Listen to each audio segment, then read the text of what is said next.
म चाहिँ यसो कपाल काट्न निस्केको। अब आज चाहिँ बिदा थियो खासमा, त्यही भएर चाहिँ अब घरमा बस्नुभन्दा कपाल सपाल काटेर आऊँ भनेर चाहिँ निस्केको। अहिले चाहिँ जापानमा विन्टर सुरु भइसकेको छ होइन।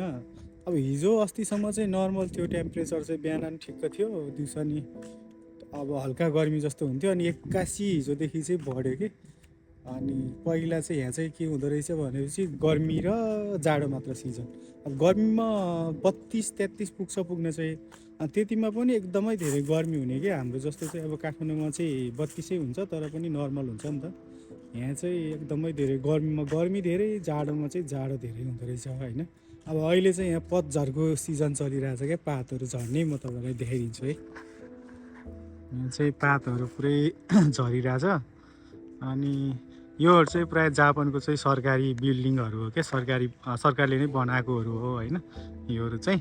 अनि यहाँ चाहिँ बस्नलाई सस्तो हुन्छ भाडा चाहिँ, त्यही भएर चाहिँ अब मान्छेहरू अलि धेरै पैसा नहुनेहरू चाहिँ यता बस्छ क्या। अब हामी पनि यतै बस्छ, यही बिल्डिङमा बस्छ। अनि अहिले चाहिँ यो रुखहरूबाट पातहरू झरिरहेछ। यहाँ तल चाहिँ सरसफाइ पनि चलिरहेछ। अनि अब यही हो, सरकारी बिल्डिङ भयो, तल चाहिँ हल्का साइकलहरूको लागि पार्किङ भयो। अनि यो गाडीहरूको लागि यो पार्किङ पाउन चाहिँ एकदम गाह्रो छ यहाँ चाहिँ।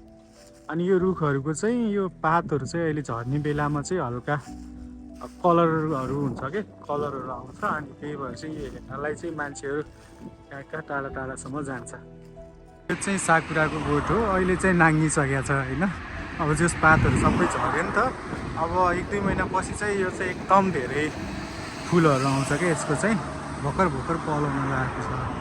अनि यो चाहिँ यहाँको चाहिँ खोला ढल भनौँ न, यो ढल पनि एकदम अलिक पात झरेर बिजोक भयो।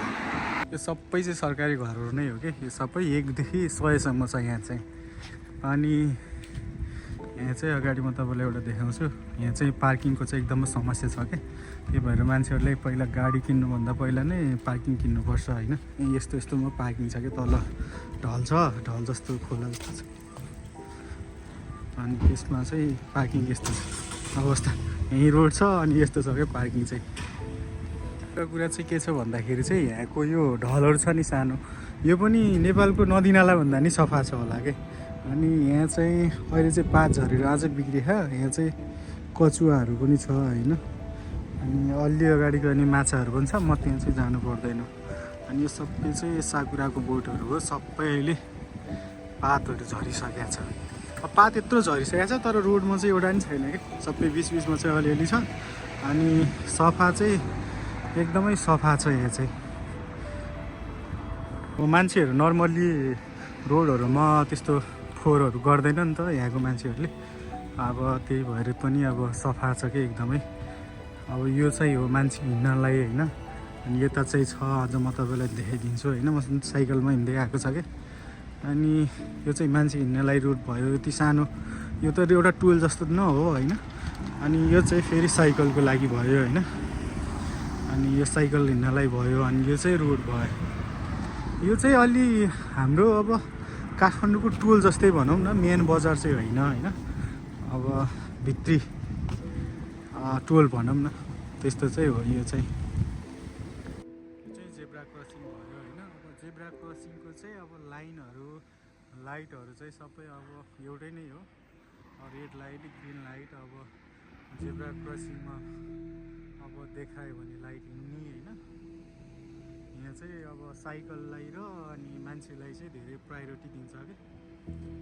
गाडीहरूले पनि अब तपाईँ गइराख्नु भएको छ भनेपछि ठुलो गाडीहरू रोकिन्छ क्या। तपाईँ साइकलमा हुनुहुन्छ, हिँड्दै हुनुहुन्छ भने पनि तपाईँले फर्स्ट प्रायोरिटी दिन्छ। कपाल काट्न लाग्यो होइन, अब फोटो देखाएँ, अब त्यही फोटो अनुसार हो। अब चाहिँ म कपाल काटेर आएँ होइन। कपाल काट्ने बाजे चाहिँ ठ्याक्कै 80 वर्षको रहेछन्। अनि बुढाले चाहिँ फोटो देखाउने भन्यो, अनि त्यसपछि मैले फोटो देखाइदिएँ होइन। अनि बाजेले चाहिँ 10 मिनट जतिमा कपाल काटिदियो होला कि। अब यहाँ चाहिँ यो नर्मल पसलहरू हो, त्यही भएर चाहिँ खासै महँगो छैन कपाल काटेको चाहिँ होइन। त्यही पनि अहिले चाहिँ कपाल काटेको चाहिँ 1700 यहाँ चाहिँ होइन। अब नेपालमा भइरहेको 17 चोटि काटिन्थ्यो होला, नत्र अन्त चाहिँ धेरै महँगो छ। अझ यो भित्र अलि लोकल जस्तो एरिया भएर चाहिँ अलिक सस्तो हो, नत्र भने चाहिँ यहाँ चाहिँ महँगो छ। अब चाहिँ कपाल सपाल काटेर अब घरमा जान लाग्यो। अनि यहाँ चाहिँ अझ एउटा कुरा चाहिँ कपाल काटेको भन्दा नि अब कपाल र दारी काटेको चाहिँ 1700 लिन्छ होइन। अब दारीहरू चाहिँ मेरो काट्नु जान्दैन, अनि त्यही भएर काट्दैन क्या, आफैले काट्छु। अनि वास गरेको चाहिँ होइन कपाल धोइदिन्छ नि त, त्यसको चाहिँ फेरि 2000 लिन्छ क्या। त्यो चाहिँ कपाल काटेको चाहिँ 1700 अनि नुहाइदिएको चाहिँ 2000 त्यो चाहिँ अचम्मको छ। मैले अघि नै भनेको थिएँ अब यहाँ चाहिँ सरकारी बिल्डिङहरू हो नि त सबै। अनि तर यहाँ के छ भनेपछि सबैको सुविधा छ क्या। अब यहाँ अब बच्चाहरूलाई खेल्नलाई पार्कहरू पनि बनाएको हुन्छ होइन। अनि यङहरूलाई खेल्नको लागि अब यहाँ चाहिँ हकीहरू धेरै खेल्छ, त्यसको पनि हुन्छ। अनि अब भित्रको यो रोडहरूमा त अब गाडी खासै चल्दैन, अब बाहिर नै यो चल्ने भनेको। तर नि एकदम आनन्दको चाहिँ छ, शान्ति के, धेरै हल्ला छैन, कोही कराउँदैन, त्यो चाहिँ एकदम शान्त चाहिँ छ। आजलाई चाहिँ यति नै।